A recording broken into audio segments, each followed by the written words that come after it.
Magandang araw sa inyong lahat. Nako, na-miss niyo na ba yung aking background? Eto na naman, nagagamit ko na naman yung aking background, yung aking library sa bahay. Alam niyo, napakatagal kasi na hindi gumagana itong camera sa aking laptop. So, akala ko sira na, no? Pero ngayon, sabi ko, subukan ko nga kung gumagana uli. So, ngayon gumana. Kaya, nandito na naman ako sa laptop. Ibig sabihin, miski meron tumawag sa telepono, tuloy-tuloy ang ating Spokes Hour at hindi mapuputol. Well, anyway, anong pag-usapan po natin ngayon? Well, importante po na laman ng balita ngayon, yung pagsasampa ng isang impeachment complaint laban kay Marcos Jr. Well, kung ako tatanungin nyo, talagang matagal nang dapat nakasampang impeachment complaint dahil matagal talagang dapat matanggal sa opisina itong Marcos Jr. No? Unang-una, nandyan yung betrayal of public trust kasi nga lumalabas ang ayon sa testimonya mismo ni Senator Amy Marcos, sarili niyang kapatid, na talagang lumalabag sa batas itong si Marcos Jr. dahil siya po ay gumagamit ng pinagbabawal na droga. At siyempre, betrayal of public trust din yung ayaw niyang pasinungalingan sa pamamagitan ng pagkuha ng hair follicle test. Siyempre, impeachable din po yung mga nangyayari na ipinalipat niya yung pondo na nakalaan sana para sa PhilHealth, para gamitin sa libreng gamot at libreng paggamot, universal healthcare, pero siya mismo nagpalipat para gastusin itong pondong ito pangpondo sa mga infrastruktura, mga proyekto na napondohan na ng foreign governments. No? So, nagkaroon nga po ng desisyon ng Korte Suprema na ito'y labag sa saligang batas. At dahil sinabi naman ng PhilHealth President na siya mismo si Presidente Junior mismo, Marcos Junior mismo nagsabi na ilipat yan, ang pananagutan ay pananagutan ni Marcos. At syempre, impeachable ground din yung graft and corruption. Specifically, yung 100 billion na insertions kung saan ang sinabi ni Zaldico ay siya mismo nag-deliver ng 25 billion or 25% para sa 100 billion insertion kay Marcos Jr. No? So malinaw po yan, tatlong grounds na yan. Betrayal of public trust, culpable violation of the Constitution, at saka graft and corruption. No? Now, ang tanong, ito bang impeachment na isinampa kahapon, no? Ito ba ay totoo or ito ba ay trap? Alam nyo kasi, bilang veterano ng mga impeachment, no, nung panahon na 3 beses na sinubukan ma-impeach si Gloria Macapagal Arroyo, isang pagkakataon na na-impeach ang impeachment complaint na yan ay dahil meron na nagsampahan na tinatawag nating peking impeachment complaint. Walang kalatoy-latoy, walang kasigla-sigla. At ito ay isinampa lamang dahil nga dun sa rule na po pwede ka lang magsampa ng impeachment complaint 1 beses kada taon. No? At yun po, napatunayan namin na talagang bogus yung final na impeachment complaint. Hindi ko nasasabihin kung sino nag-file. Pero ang nag-report na ito nga po ay final dahil sa pag-uutos ng Malacanang na nanggaling doon sa nasira ng namatay ng Dinky Suliman ng Higher 10. No? Hindi naman kami masyado nag-away niyang si Dinky Suliman, kaya lang alam mo, ang tingin ko naman dyan sa Hayat 10 mga oportunista. No? Talagang sinuportahan si Gloria Macapagal Arroyo tapos bumaliktad. Kami naman, ni minsan din namin sinuportahan si Gloria Macapagal Arroyo noong mga panahon na yon. Siyempre, iba naman ang usapin ngayon, pagamat nalalaman natin na tahimik pa rin si Gloria Macapagal Arroyo laban kay Marcos Jr. Na naintindihan ko naman dahil ang anak niya ay naninilbihang ambasador. Hindi naman siya po pwedeng bumirada laban kay Marcos Jr. habang ambassador yung kanyang anak. Pero tignan natin, no? Ito bang isinampang complaint laban kay Marcos Jr.? Ito ba ay tunay na complaint o ito ba ay talagang pamamaraan lamang para mabigo ang isang tunay na impeachment? Well, tignan natin ang grounds. Kita nyo ha, sinabi ko na sa inyo kung ano yung mga grounds na sa tingin ko ay dahilan para ma-impeach si Marcos Jr. At nandyan din yan, ang mga grounds na yan sa complaint na isinampa. No? Itong complaint nga pala ay sinampa ng isang abogado, si Atty. Andre De Jesus, at ang nag-endorse nito ay si House Deputy Minority Leader Jet Nisay. Bago natin pag-usapan kung sino yung mga personalidad na sa likod ng impeachment, tignan natin yung kanilang mga grounds. No? Well, ang mga grounds nga nila ay kapareho ng sinabi kong mga grounds. No? Unang-una, yung dinagdagan pala, hindi ko pala nadagdagan na impeachable offense din yung culpable violation of the Constitution dahil nga yung pagkikidnap kay Tatay Digong at pagpapadala sa dahig. No? Ito ay hindi lang culpable violation of the Constitution kasi ito ay linalabag ang ating soberenya at jurisdiction ng ating lokal na hukuman dahil nga po ibinigay natin ang pagkatao ni Tatay Digong sa ICC sa panahon na hindi na tayo miyembro ng ICC. No? Ito ay talagang lantarang paglabag sa soberenya ng ating bayan. So kung titignan natin yung mga grounds na napaloob dito sa impeachment complaint, lahat po yan ay grounds na I agree are impeachable offenses. No? Yung pagkikidnap kay Tatay Digong, yan po ang pinakamalakas na ground kasi sasabihin po ni Zaldico sa impeachment court na talagang it was the president, si Marcos Jr. mismo ang nasa likod at siya ang nagdidirect ng mga pangyayari sa Villamor ng mga panahon na yon at siya ang nag-order, isakay nyo na yan sa eroplano kahit anong mangyari. So talagang alam natin na bagamat naghuhugas kamay itong si Marcos Jr. at nagmamalinis at hinahayaan niya na si Boying Remulla magsalita para doon sa pagpapadala kay Tatay Digong sa ICC at pagtutulungan sa ICC, ang katotohanan talagang si Marcos Jr. po ang nasa likod nito. Ginagamit lang niya instrumento yung mga taong nasa Villamor. Pero siya mismo ang nag-o-order ko anong gagawin nung araw na yon, no? Nung 11 ng Marso ng taong nakalipas. No? So malinaw po sa akin na tama yung mga grounds na nakasaad dyan kasi kasama rin yung pagiging addict, kasama din yung unprogrammed funds. Now, yung unprogrammed funds, naniniwala ko yan impeachable offense din dahil pinipirmahan niya at yan ang labag sa Constitution dahil nga po sinasabi na walang public funds na dapat na magastos na walang basbas ng ating mga representante. At kapag meron kang unprogrammed funds, ang ibig sabihin niyan, ang magdidesisyon kung itong mga proyektong ito ay mapagagastusan gamit ang gabay ng taong bayan ay ang presidente lamang, hindi ang Kongreso. So this is actually spending of public funds na hindi dumadaan sa sangay ng gobyerno na may kapangyarihan na magdesisyon kung paano gagastusin ang pondo ng bayan at yan nga po ay ang Kongreso. So naniniwala po ko na lahat ng mga grounds na ginagamit nung complaint for impeachment ay valid. Yung pagkakakid ng Tatay Digong, culpable violation of our Constitution dahil ang pagkikidnap at pagpapadala sa isang hukuman na wala ng jurisdiksyon ay labag sa ating soberenya at bukod pa dyan ay yan po ay paglabag sa karapatang pantao at alam naman natin ang paglabag sa batas. Ang karapatang pantao po ay batas, no? Ay isang impeachable offense din, no? Kung hindi man culpable violation of the Constitution, then betrayal of public trust. Betrayal of public trust din yung nangyaring paggagamit nga niya ng pinagbabawal na droga. Bakit? Kasi nga po bilang presidente, siya ang tagapagpatupad ng batas. And yet mukhang siya pang nangunguna sa paglabag sa batas dahil siya mismo ay gumagamit ng droga at siyempre kinukonsinti niya ang paggamit ng ibang tao ng droga dahil siya naman po ay palaging nag-secession, hindi naman po siya nag-iisa. At kung paniniwalaan natin nung Dean Chase, maraming pagkakataon na nagsasession sila na ginagamit ang pondo ng bayan dahil sila ay napupunta na ibang bansa.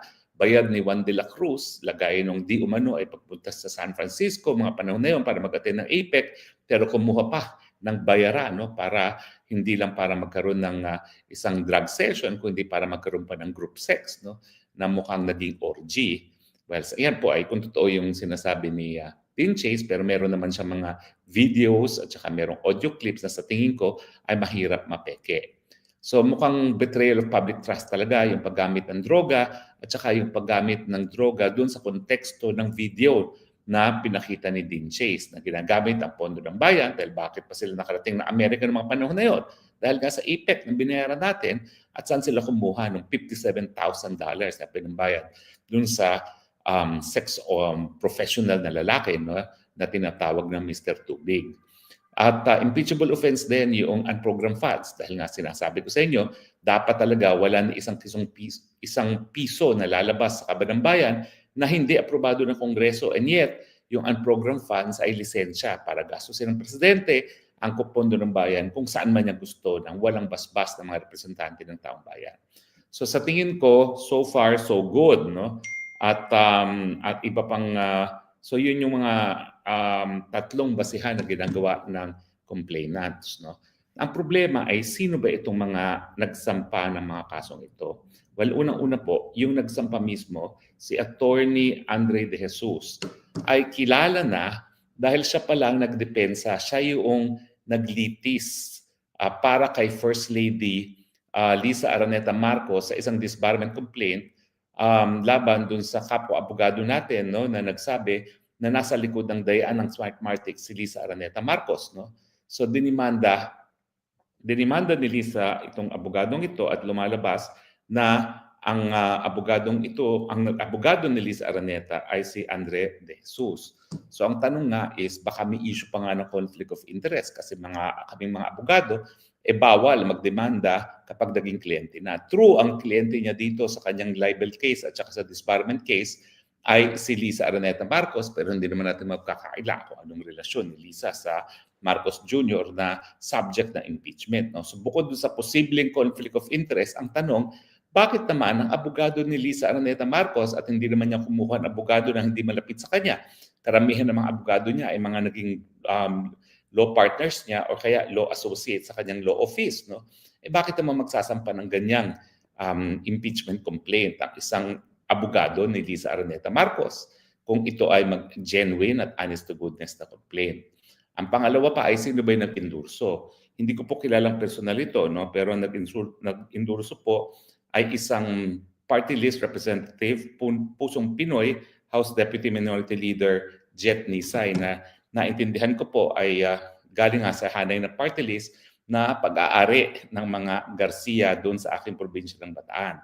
Kaya nga po sabi ng tiyo ko, huwag ka nang mag-ambisyon na mag-party list muli dahil dito sa Bataan, yan ang sinusulong ng mga Garcia. Ang pagkakaalam ko, mga Garcia ay tinuturing na kaibigan at malapit na kaalyado ni VP Sara, pero hindi ko nga po alam kung ano mga paninindigan nila sa ngayon. No? Dahil alam naman natin na halos wala naman sumusuporta kay Inday Sara na mga lokal na opisyales at mga kongresista. Tatanong po natin, no, ha? Kung ang mga Garcia ng Bataan ay bumoto sa impeachment, no, ni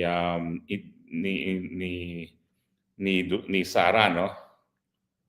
Well, ito lalabas po dito tinatanong natin si Google, okay?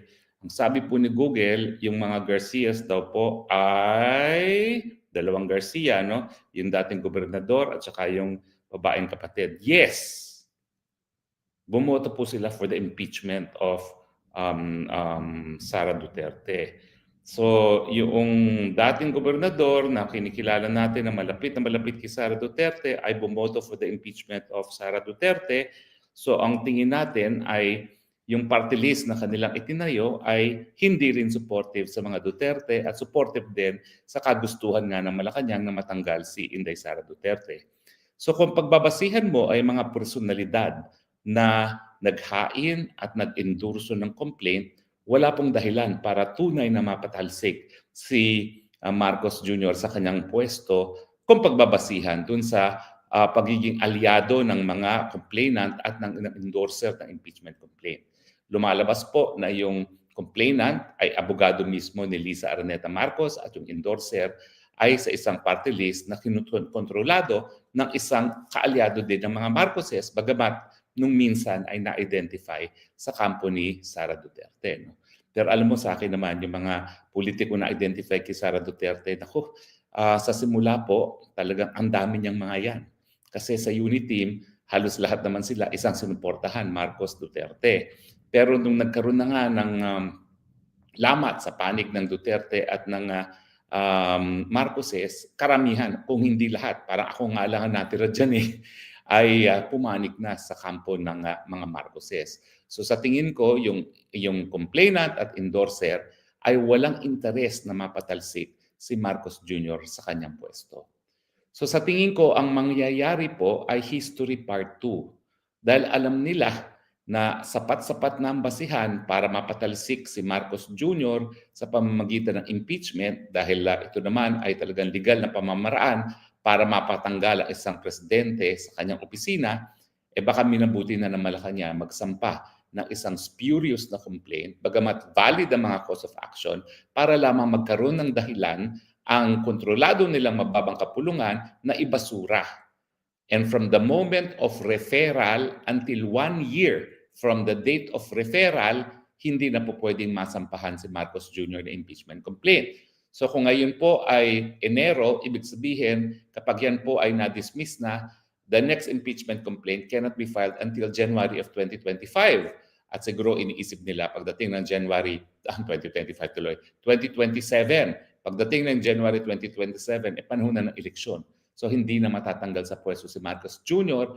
at masisigurado sila na si Marcos Jr. ang nakaupo pag nagkaroon ng eleksyon ng 2028. Ano ba ho sabi ng aking informante? At ito po ay ginagamit ng aking mga kalaban para baluktutin ang aking mga sinasabi. Ang sinabi po ng aking very well-placed informante, A1, na hindi po pwedeng magkamali, wala po talagang intensyon na bumaba sa pwesto ang mga Marcoses. Yan po yung konteksto na sinasabi ko na habang nandyan ang mga Marcoses, hindi nila papayagan na manalo si Inday Sara Duterte sa eleksyon. Unang-una, paano ba nila masisiguro na hindi mananalo si Inday Sara sa eleksyon? Sa pamamagitan ng making it impossible for Inday Sara to run for public office. Okay? Paano naman nila, hindi na nila kinakailangan talunin ng isang kandidato na hindi makakatakbo at paano ang plano nila? Well, ang sabi po ng informante ko, pinangakuan daw ni Ombudsman na Boying Remulla, ang mag-asawang Marcos, na kung siya talagang ombudsman, sisiguraduhin niya na makukulong si Inday Sara Duterte at hindi na makakatakbo. Well, sa mga nagsasabi na imposible naman yan dahil sa popularidad ni Inday Sara, wag natin kakalimutan si Tatay Digong, ang approval rating nung siya umalis sa opisina ay 80%. And yet, despite his 80% approval rating nung siya umalis noong 2022, anong nangyayari kay Tatay Digong? Pinakidnap noong 2025 at ngayon po ay nakakulong si Tatay Digong sa dahig. Yan po ang kapalaran ng pinakamahal na presidente sa kasaysayan ng Pilipinas, plus 80 ang approval rating. Si Inday Sara po ngayon, halos plus 60 ang approval rating, and yet tingnan ninyo ang plano nila. No? Nangako, nagtalaga ng isang ombudsman para masiguradong hindi mapatakbo si Inday Sara Duterte. Now, pero siyempre, meron naman tayong independenteng hukuman. At nasabi ko na sa inyo na ang desisyon ng ating Korte Suprema, hindi po pwedeng matanggal sa pamamagitan ng pagsasampa ng kasong kriminal ang isang impeachable officer kung ang parusa sa kanya ay yung pagkakaalis sa kanyang pwesto. So kung mabigo sila dun sa plano nila at pangako ni Ombudsman na Remulla na talagang ipakukulong si Tatay Digong, tatalunin nila ang pangalawang paraan para hindi maging presidente si Inday Sara ay through charter change. Ang gagawin daw nila ay tatanggalin nila yung term limits at patatakbuhin nila muli ang Marcos Jr. Now, para masigurado naman kung hindi ma-disqualify si Sara Duterte, bagamat ang plan A nila ay hindi na makakatakbo si Sandra Duterte, sigurado po kaya. Ito yung binabaluktot ng aking mga kalaban.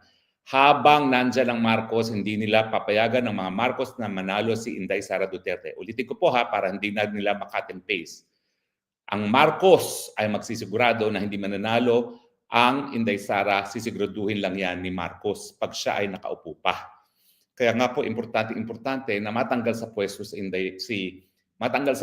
si Marcos Jr. dahil habang narariyan siya, hindi siya papayag na maging presidente ang isa na namang Duterte.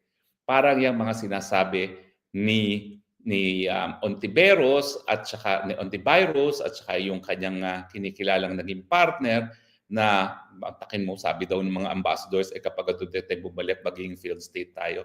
Naku, hindi po pwede yan dahil approval rating ni Tatay Digong nung umalis sa pwesto ay plus 80%. Walang ganyang kataas pong kahit sino na nagkaroon ng approval rating nung sila umalis sa opisina. Si Noynoy Aquino na minamahal na mga dilawan, 40% lang po ang approval rating nang siya umalis. Kasi nga ano nangyari? Ang tingin ng marami, nag-noynoying lang. Walang ginawang mabuti para sa bansa, noynoying lang. Kaya naman kalahati lang ang approval rating ni Noynoy nung siya umalis sa opisina kung kukumpira sa approval rating ni Tatay Digong. So yan po ang mga scenarios. Talaga pong ang impeachment lamang kay Marcos sa tingin ko, bagamat tama ang mga basihan na nakasaad doon sa impeachment complaint ay dahilan lamang para magkaroon ng 1-year impeachment free si Marcos Jr. At kapag ito'y na-dismiss na itong taon nito, ang susunod na pagkakataon na po pwedeng paalisin si Marcos Jr. sa pamamagitan ng impeachment ay January na of 2027 na halos eleksyon na. At by that time, naku, talagang ang focus ng tao ay naka-eleksyon, pero wag po kayong kampante kasi ang plano nila talagang hindi magiging presidente si Inday Sara Duterte. Paano? By making sure na hindi siya makakatakbo sa pamamagitan ng isang kaso na dahilan para siya matanggal sa kanyang pwesto. At kaya nga po, bagamat ang naunang impeachment na hihain ay laban kay Marcos Jr., sigurado po ako na pag dumating na po ang Pebrero at na-lift na yung one-year ban, magsasampa na naman sila ng panibagong kaso. Sigurado po yan papasa sa mababang kapulungan. Hindi po ako naniniwala na mas marami nang hindi susuporta dyan dahil ang kinakailangan lang naman po ay hindi naman po absolute majority. Okay? Hindi naman po kinakailangan ng absolute majority, no, para maisulong ang impeachment complaint, no. Tingin ko hindi bababa sa 80% na naman ng mga kongresista ang pipirma dahil naipasa na naman ang maanumalyang budget para sa 2026 na gagamitin pambili na naman ng boto. Ang tanong kung meron bang sapat na numero sa Senado. Pero kung nakikita niyong nangyayari, binanatan si Cheese, binanatan si Villanueva, binanatan si Estrada, ang mensahe nila. At ngayon po, babanatan si Loren Legarda. At ang tingin ko, ang mensahe nila, hindi man namin maubos ang numero ng mga susuporta kay Inday Sara sa impeachment, binabalaan yung iba na kapag hindi sumuporta laban kay Inday Sara, baka banatan din sila na nakaupong presidente. Alam niyo naman, napakamakapangyarihan ng isang nakaupong presidente. Pero ang mensahe ko, huwag tayong mawalan ng pag-asa. Kasi bagamat ang iniisip nila ay talagang mabibili nila ang mga kongresista, kapag ang taong bayan naman ay pinarating sa kanilang mga representante at ang mga representante ay tunay na representante, ang kanilang tunay na saloobin na tama na sobra ng mga Marcoses, huwag din silang maging kampante dahil baka ma-era part 2 sila. Kung maalala nyo, nangyari kay Era, popular na popular dahil artista, and yet ang nangyari, last minute, ang isang Speaker Manny Villar, ay kumuha ng boto at lumabas na naging suportado ng mayorya, hindi lang mayorya, halos lahat ng kongresista ang impeachment labang kay Erap Estrada, dahilan kung bakit nakarating na impeachment sa Senado. So tayo pong mga nagdadasal na mawala na ang cancer sa ating lipunan na pangalang Marcos Jr., wag po tayo mawalan ng pag-asa dahil kung minsan nagkaroon ng miraglo doon sa impeachment ni Erap Estrada, pwede pa rin po na itong impeachment complaint na ito, na sigurado ako ay isinampa para lamang magkaroon ng one-year ban, sigurado po ako kung tayo mananalangin, pwede pong maghimasok ang Panginoon at do another miracle. Buksan ang mga mata at puso ng ating mga kongresista para sumang-ayon at isulong ang impeachment, ang pagtatanggal ni Marcos Jr. bilang presidente dahil impeachment po, yan po ay siguradong legal at siguradong mapayapang pamaraan para nga po mapatalsik ang Marcos Jr. sa kanyang pwesto. Panalangin po natin na sana itong complaint na ito na isinampa para magkaroon ng one-year insurance-free impeachment si Marcos ay magresulta sa ating dinadalangin ang pagtanggal sa pwesto ng isang bangag, isang korap na presidente na nangangalang Ferdinand Marcos Jr.